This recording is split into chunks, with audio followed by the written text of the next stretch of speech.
Chapter 1. Fields of Paths. They say a story loses something with each telling. If that is the case, the story has lost nothing, for it's the first time it's been told. The story is one for which some people will have to suspend their disbelief. If I wasn't me and this wasn't happening to me, I would be one of those people. Many won't struggle to believe it, though, for their minds have been opened, unlocked by whatever kind of key causes people to believe. Those people are either born that way or, as babies, when their mind are like little buds, they are neutraled until their petals slowly open and prepare for the very nature of life to feed them. As the rain falls and the sun shines, they grow. Minds so open, they go through life aware and accepting, seeing life light where there is dark, seeing possibility in dead ends, tasting victory as others spit out failure, questioning when others accept, just a little jaded, a little less cynical, a little less likely to throw in the towel. Some people's mind open later in life through tragedy or comfort. Either think acting as the key to unlatch the lid on that know it all box, to accept the unknown, to say goodbye to pragmatism and straight lines. But then there are those whose minds are merely a bouquet of stalks, which bud as they learn new information, a new bud for a new fact. But yet they never open, never flourish. There are the people of capital letters and full stops, but never of question marks and ellipses. My parents were those kind of people, the know it all kind. The if it's not in the book or I haven't heard it anywhere before, don't be ridiculous kind. Straight thinkers with heads filled with the most beautifully colored birds, so neatly manicured and sweetly scented, but which never opened, were never light or dainty enough to dance in the breeze, upright and rigid, so matter of fact, they were birds till the day they died. Well, my mother isn't dead. Not yet, not medically, but if she's not then dead, she's certainly not living. She's like a walking corpse that hums every once in a while as though testing herself to see if she's alive. From far away, you'd think she's fine, but close up, you can see that the bright pink lipstick is a touch uneven. Her eyes are tired and soulless, like one of those TV shows houses on studio lots, all fake it, nothing of substance behind. She moves around the house, differing from room to room in a dressing gown with loosely flapping bell sleeves, as though she is a southern belle on a mansion ranch in Gone with the Wind, worrying about worrying about it all tomorrow. Despite her graceful swan like room to room drifts, she is kicking furiously beneath the surface, thrashing around, trying to keep her head up, flashing us the occasional panicked smile to let us know she is still here, though it does nothing to convince us. Oh, I don't blame her. What a luxury it must be to disappear as she has, leaving everyone to sweep up the mess and salvage whatever fragments of life are left. I haven't told you a thing yet. You must be very confused. My name is Tamara Goodwin. Goodwin, one of those awful phrases I despise. It's either a win or not, like bad loss, hot sun, or very dead. Two words that come together unnecessarily to say whatever they could be said solely by the second. Sometimes when telling people my name, I drop a syllable, Tamara Good, which is ironic as I never been anything of sort, or Tamara Win, which mockingly suggests good luck. That's just so. I am 16 years old, or they tell me. I question my age now because I feel twice it. At 14, I felt 14. I acted 11 and wanted to be 18. But in the fast Past few months, I have aged few years. Is that possible? Closed buds would shake their head no. Open minded would say possibly. Anything is possible, they would say. Well, it's not. Anything is not. It is not possible to bring my dad back to life. I tried everything when I found him lying dead on the floor of his office. Very dead, in fact. Blue in the face, with an empty pill container by his side and an empty bottle of whiskey on the desk. I did not know what I was going what I was doing, but I pressed my lips to his regardless and pumped up and down on his chest furiously. That didn't work.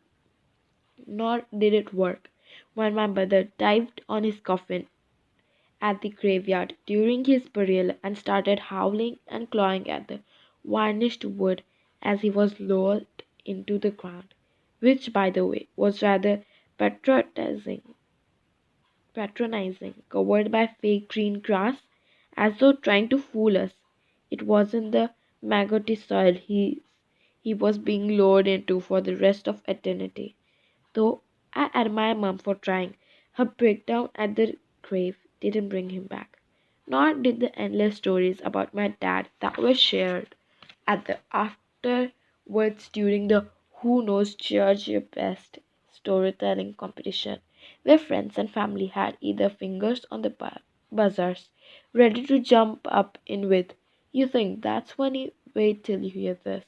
One time, Georgie and I've never forgot the time Georgia said. All were so eager they ended up talking one over another and spilling tears and red wine on Mom's new Persian rug. They tried their best, you could tell, in a way he was almost in the room, but their stories didn't bring him back. Nor did it work when Mum discovered Dad's personal finances were about as healthy as he. He was bankrupt. The bank had already put in place the repossession of a house and other properties he owned, which left Mom to sell everything that owned to pay back the debts. He didn't come back to help us then either, so I knew then that he was gone. He was really gone. I figured if he was going to let us through all of that on our own, let me blow air into his dead body and let Mum scratch at his coffin in front of everybody, and then watch us be stripped of everything we did ever owned. I was pretty sure he was gone for good. It was good thinking on his part not to stick around for it all. It was all as awful as humiliating as I am sure he feared. If my parents had flowering buds, then maybe, just maybe, they would have avoided all that. But they didn't. There was no light at the end of that tunnel, and if there was, it was an oncoming train. There was no possibilities, no other ways of doing things. They were practical, and there was no practical solution. Only faith and hope and some sort of belief could have seen seen my father through it. But he didn't have any of that. And so when he did what he did, he effectively pulled us all into the grave with him. It intrigued me how death, so dark and final, can shine a light on the character of a person. The lovely stories I heard about Dag during those weeks were endless and touching. They were comforting. I liked getting lost in those tales. But to be perfectly honest, I doubted if they were true. Dag wasn't a nice man. I loved him, of course. But I know he wasn't a good man. He and I rarely spoke. When we did, it was to argue over something, or he was giving me money to get rid of me. He was prickly, snapped often, had a temper that flared easily. He forced his opinions on others and was rather arrogant. He made people feel uncomfortable, inferior, and he enjoyed that. He would send his steak back 3 or 4 times in a restaurant just to watch the waiter sweat.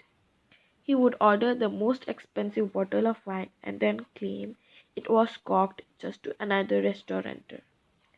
He would complain to the police about noise levels of house parties on our street that we couldn't even hear, and he did have them shut down just because we weren't invited. I didn't see any of this at his funeral or at the little party at our house afterwards. In fact, I didn't say anything at all. I drank a bottle of red wine all by myself and ended up vomiting on the floor by my dad's desk where he died. Mom found me there and slapped me across the face. She said I did ruin it. I wasn't sure if she meant the rock or dad's memory, but either way, I'm sure that he fucked both of them up all by himself. I'm not just heaping all the hate on my dad here. I was a horrible person. I was the worst possible daughter. They gave me everything, and I rarely said thank you. Or if I said it, I don't think I ever meant it. I don't actually think that I knew what it meant. Thank you is a sign of appreciation. Mom and Dad continually told me about the starving babies in Africa, as if that was a way to make me feel appreciate anything. Looking back on it, I realized the best way to make me appreciate anything was probably not to have given me everything. We lived in a 7,000 square foot, 6 bedroom, contemporary mansion with a swimming pool and a tennis court and a private beach in Kilney, County Dublin, in Ireland. My room was on the opposite side of the house of my parents, and if I had a balcony overlooking to the beach that I don't think I ever looked out at. It had an ensuite with a shower and jacuzzi bath, with a plasma TV, television to be precise, in the wall above the bath. I did a wardrobe full of designers, handbags, a computer, a PlayStation, and a four-poster bed. Lucky me. Now, another truth. I was a nightmare daughter. I was rude. I answered back. I expected everything, and even worse, I thought I deserved everything just because everybody else I knew had them. It didn't occur to me for one moment that they didn't practically deserve them either. I figured out a way to escape my bedroom at night and sneak outside to meet my friends. I climbed from my bedroom balcony and down the piping onto the roof of the swimming pool. Then a few easy steps to the ground. There was an area on a private beach where my friends and I went drinking. The girls mostly drank dolly mixtures, the contents of our parents' drink cabinets, all in one plastic bottle. That way, if we took a few inches from each bottle, they wouldn't suspect anything. The guys drank whatever cider they could get their hands on. They also had whichever girl they could get their hands on. That person was mostly me. There was a boy, Fiashra, who I stole from my best friend Zoe, whose dad was a famous actor, and so, I'll be honest, just because of that, I used to let him put his hand up my skirt for about half hour every night. I figured that one day I'd get to meet his dad, but I never did. My parents felt it was important for me to see the world and how people live. They kept telling me how fortunate I was living in a big house by the sea. And so, to help me appreciate the world, we spent our summers in our villa in Marbella, Christmas in our Weber chalet, and Easter in the New York Ritz on a shopping trip. There was a pink convertible Mini Cooper with my name on it waiting for me for my 17th birthday, and a friend of my dad's who had a recording studio was waiting to hear me sing and possibly sign me up. Though after I felt his hand on my ass, I never wanted to spend a moment alone in a room with him, not even to be famous. Mom and Dad attended charity functions throughout the year. Mom would spend more money on her dresses than the table costs, and twice a year she did pass on the impulsive buys she never wore to her sister in law, Rosalind, who lived down in the country in case Rosalind ever felt the need to milk cows in a poochy sundress.